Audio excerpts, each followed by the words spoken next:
Bonjour mes amis, c'est Juliette. J'espère que vous êtes sortis victorieux de votre confrontation avec les premières neiges et la tempête. Je vous adresse tous mes vœux de bonheur et de sérénité pour cette nouvelle année qui démarre. N'oubliez pas de mettre 5 étoiles au podcast et un commentaire sur votre appli d'écoute pour soutenir mon travail. Je profite de ce moment pour faire un petit clin d'œil à des auditeurs et auditrices fidèles. Rose, Romane, Océane, Adèle et Mila, Lisa des éditions Jouvence et Julie de Paper Ring. Pour vous donner des nouvelles, je finalise actuellement un épisode à 4 mains autour du col Dyatlov, ce fait divers étrange et jamais résolu, dans lequel un groupe de montagnards a connu le plus étrange et tragique des destins. Et je remercie Spade Mayhem, créatrice du webzine noir, de m'avoir confié la mise en ambiance sonore de sa nouvelle. Vous pourrez découvrir cette histoire très bientôt sur le podcast. Et je travaille aussi sur l'épisode 25, le dernier de la première saison de Rencontres surnaturelles. Merci pour votre écoute et votre soutien indéfectible. Découvrons tout de suite l'histoire du jour, la poupée maudite.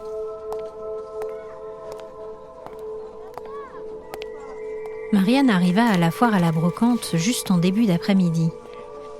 Encore un peu fatiguée par sa soirée mouvementée de la veille. Visiter des marchés aux puces ou des brocantes le dimanche avait toujours été son activité favorite. Elle adorait flâner, prendre son temps, découvrir des objets insolites aussi parfois. Depuis peu, elle ressentait un vrai besoin de nature, autant intérieur qu'extérieur. Un besoin profond de terre, de feuilles d'arbres, de vent. Bref, elle tentait par tous les moyens de revenir à l'essentiel. Elle avait ajouté des plantes, un nouveau papier peint floral. Elle avait aussi changé tout le mobilier en insistant sur le bois et les fibres naturelles. Et aujourd'hui, elle comptait profiter de la foire à la brocante pour tenter de dénicher la perle rare, l'objet insolite, cette petite touche originale qui viendrait parfaire sa nouvelle décoration. Au début, rien n'attira son attention, à part quelques tableaux représentant des paysages. Aucun objet ne semblait sortir du lot. Arrivée au bout de la rue, elle se sentit inexplicablement attirée vers la gauche. Elle déboucha dans une toute petite ruelle n'offrant que 3 stands. Elle se dirigea presque automatiquement vers le plus petit d'entre eux, installé devant une grande maison à l'aspect presque délabré. Le stand ne payait pas de mine étant assez peu fourni. Il proposait des objets fêlés et poussiéreux. L'homme qui se tenait derrière la table avait un air si triste que Marianne eut envie de mieux connaître son histoire et d'essayer de le soulager de sa peine. Dotée d'une empathie assez démesurée, elle avait toujours détesté voir des personnes souffrir. Elle se baissa, fouilla dans les quelques cartons et regarda quelques livres dont un sur les forêts sauvages de Roumanie qu'elle décida d'acheter. Devant elle, elle découvrit une vieille boîte en métal fermée, et toute son attention sembla se figer sur cet objet. Son cœur se mit à accélérer, et elle eut l'intuition qu'elle devait regarder à l'intérieur de la boîte. En ouvrant le couvercle, elle découvrit une poupée d'environ 30 cm de haut, aux couleurs délavées et un peu racornies. La poupée semblait faite de feuilles et tiges de maïs. Elle la regarda un long moment et fut envahie d'une grande détermination. Elle devait acheter cet objet. Cependant, un peu curieuse, elle demanda au vieil homme de quoi il s'agissait. Il lui raconta d'une voix triste l'histoire de sa femme décédée 6 mois plus tôt, des suites d'une longue et terrible maladie. Il lui expliqua en désignant la maison derrière lui que maintenant seul il ne se sentait pas de rester là avec tous ses souvenirs, et que le vide-grenier auquel il participait aujourd'hui était la dernière étape avant la vente de la demeure maintenant vide. Il vendait là les derniers objets qui avaient appartenu à sa femme et qu'il ne pouvait se résoudre à jeter.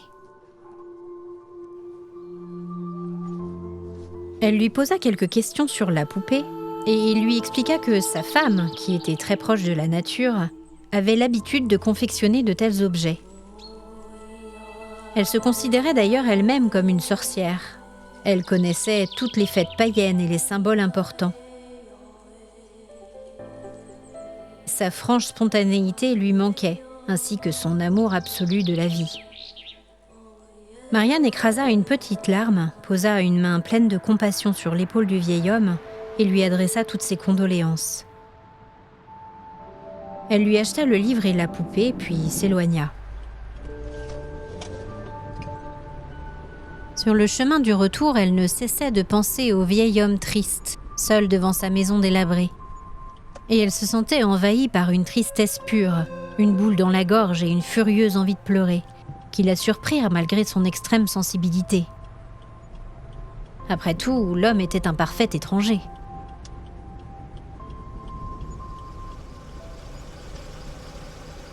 Arrivée dans son garage, elle prit son sac rempli d'objets qu'elle avait trouvés à la foire à la brocante et claqua la portière. Il lui sembla distinguer du coin de l'œil une ombre noire s'évanouissant furtivement derrière elle. La pièce était déserte. Elle prit l'ascenseur et monta jusqu'à chez elle. Elle installa les différents objets après les avoir nettoyés et dépoussiérés, et ceux-ci trouvèrent parfaitement leur place dans sa nouvelle décoration. Marianne se sentit comblée, comme si tout était enfin à sa place. Elle s'installa dans son fauteuil et mit de la musique relaxante. Le stress de son travail la minant régulièrement, elle avait découvert le pouvoir incroyable de la méditation. Alors que d'habitude elle arrivait à faire le vide dans sa tête, aujourd'hui les images de sa rencontre avec le vieil homme et la poupée qu'elle venait d'acheter ne cessaient d'envahir son esprit. Après 30 minutes, elle abandonna. Alors qu'elle se dirigeait vers la cuisine pour aller se faire à manger, un énorme fracas retentit dans sa chambre. Arrivée dans la pièce, elle vit avec stupeur que la petite étagère en bois sur laquelle elle avait posé la poupée en face de son lit était tombée au sol, les chevilles arrachées du mur. Elle était vraiment surprise car elle savait que le meuble avait été fixé récemment, avec beaucoup de soin, et qu'il était très solide. Elle décida suite à l'incident de ramener la poupée dans son salon et l'installa juste à côté de la télévision. Au milieu de la nuit, elle fut réveillée par un grand bruit de verre brisé, précédé par une sorte de déflagration. Elle courut paniquée jusqu'au salon et vit que la télévision avait implosé. L'appareil était en feu et les flammes commençaient à attaquer les surfaces environnantes. Terrorisée, Marianne se précipita sur l'extincteur qu'elle gardait précieusement dans son appartement et le déclencha pour éteindre les flammes. Elle appela ensuite les pompiers. Couverte de suie, sale et très choquée, ils lui recommandèrent de prendre quelques affaires et de s'installer à l'hôtel le temps que les dégâts soient réparés dans son appartement. Une fois arrivée dans sa chambre d'hôtel, elle se rendit compte qu'elle n'avait pas vérifié si la poupée avait été détruite dans l'incendie. Et bizarrement, elle en vint presque à espérer que ce soit le cas, sans trop savoir pourquoi.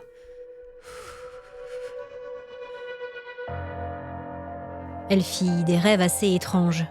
Notamment, elle rêva d'une vieille dame courbée par l'âge et la maladie, au teint gris et aux yeux tristes, qui semblait essayer de lui crier quelque chose, sans qu'elle ne parvienne à l'entendre.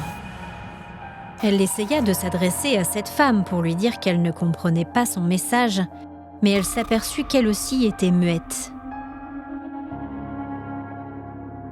Elle dut rester presque une semaine à l'hôtel, le temps que son appartement soit entièrement nettoyé. L'incendie n'avait pas eu le temps de se propager, mais la suie, en revanche, avait envahi le moindre recoin de son domicile. Quand elle ouvrit sa porte d'entrée, une vague sombre et froide l'envahit dès qu'elle passa le seuil. Comme si une masse visqueuse et invisible avait envahi tout l'appartement et la repoussait. Comme si elle n'était finalement pas la bienvenue chez elle. Elle voulut ensuite appeler sa mère pour lui dire qu'elle était bien rentrée, mais la conversation ne cessait d'être coupée avec un grésillement constant sur la ligne. Elle se sentait vraiment mal à l'aise dans son appartement, et en particulier dans son salon. Elle découvrit la poupée trônant crânement à côté de l'emplacement vide et brûlé de la télévision. Elle regarda la poupée et elle eut une vision immédiate en tête, comme une pulsion irrépressible. elle se rendit compte qu'elle avait envie de prendre l'objet et de la jeter dans des flammes, cheminée, brûleur, tout ce qui pourrait lui permettre de la réduire en cendres. L'envie était puissante, primaire, comme si son instinct de survie lui criait de se débarrasser de ce jouet. Elle se dit qu'effectivement, depuis qu'elle avait fait rentrer la poupée chez elle, elle n'avait que des ennuis. Elle manquait clairement d'informations sur l'origine de cet objet et sa signification. Elle voulut consulter son ordinateur pour en savoir un peu plus, voir si on parlait de telle poupée de maïs. Bien évidemment, l'ordinateur refusa de s'allumer. Encore un autre appareil qui refusait de fonctionner correctement autour d'elle. Elle eut l'impression soudain d'être maudite, comme si quelqu'un lui avait jeté un sort et que la malchance s'acharnait sur elle. Elle décida de se rendre à la bibliothèque le lendemain pour pouvoir faire les recherches nécessaires. Elle était en même temps attirée par la perspective de quitter l'atmosphère étouffante de l'appartement. La nuit, elle fit à nouveau le rêve étrange qu'elle avait fait à l'hôtel. La femme se tenait de nouveau devant elle, et à nouveau, elle ne parvenait pas à communiquer avec elle. Le lendemain, alors qu'elle souhaitait se rendre à la bibliothèque, sa voiture refusa tout simplement de démarrer. Mais Marianne en fut presque amusée tant la succession de malchances devenait improbable. Il était plus que temps qu'elle trouve comment sortir de cette spirale infernale. Même si on lui mettait des bâtons dans les roues, elle était bien décidée à découvrir l'origine de cette malédiction. Elle décida de prendre le bus et parvint à la bibliothèque sans encombre, presque sans y croire. Elle put s'installer et consulter de nombreux ouvrages, faire des recherches sur Internet. En recherchant des mots-clés comme poupée de maïs ou sorcière, elle tomba effectivement sur une pratique païenne très ancienne effectuée à l'occasion de la fête de Beltane. Cette célébration de la fin du printemps symbolisait le retour à la vie, la fertilité, l'amour ou l'abondance. Visiblement, on confectionnait une poupée de maïs pour célébrer et recevoir les bienfaits de la nouvelle année que l'on brûlait 1 an plus tard, le jour de Beltane. Le fait de brûler l'ancienne poupée portait bonheur et permettait de nettoyer toutes les mauvaises énergies ou de se débarrasser de toute potentielle malchance pour repartir à neuf sur une nouvelle année. Il était considéré comme un très mauvais présage de conserver la poupée de l'an passé. Et là, ce fut très clair dans sa tête. Elle repensa à sa pulsion, l'envie de brûler la poupée, toute la succession de malchances, sa conversation avec le vieil homme, la maladie de sa femme. Et elle comprit que la vieille dame était effectivement une sorte de sorcière blanche, qu'elle avait dû confectionner elle-même cette poupée de l'année, mais malheureusement, elle était morte avant de pouvoir brûler cette dernière. Le vieil homme, ne connaissant pas la tradition attachée à la poupée, ne savait sans doute pas qu'il était nécessaire de la brûler. Il l'avait mise en vente et Marianne avait ramené chez elle cet objet plein de négativité. Elle comprit alors que la femme qu'elle voyait en rêve tentait désespérément de lui dire de s'en débarrasser. Marianne se doutait maintenant que si elle conservait la poupée telle qu'elle, rien de bon ne pourrait lui arriver dans un futur proche. Il fallait qu'elle se débarrasse de la poupée et qu'elle la brûle, et qu'en quelque sorte l'esprit de la femme soit libéré, et que la boucle soit bouclée.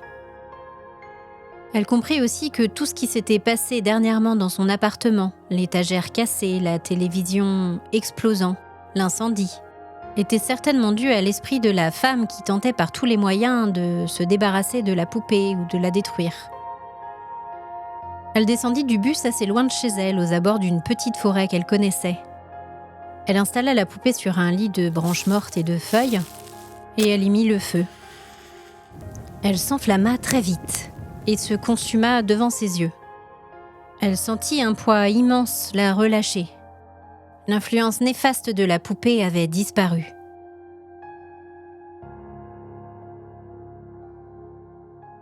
Merci d'avoir écouté ce nouveau récit. La prochaine fois que vous trouvez une petite merveille dans une foire à la brocante, méfiez-vous. Pensez peut-être à faire nettoyer l'objet avant de l'installer chez vous. On ne sait quels souvenirs et énergie il aura pu emmagasiner avant de croiser votre route. Si vous aussi vous trouvez un trésor digne de rejoindre mon cabinet de curiosité, n'hésitez pas à m'envoyer une photo. Moi-même, victime d'une collectionnite aiguë, je suis toujours très intéressée par vos trouvailles. À très vite.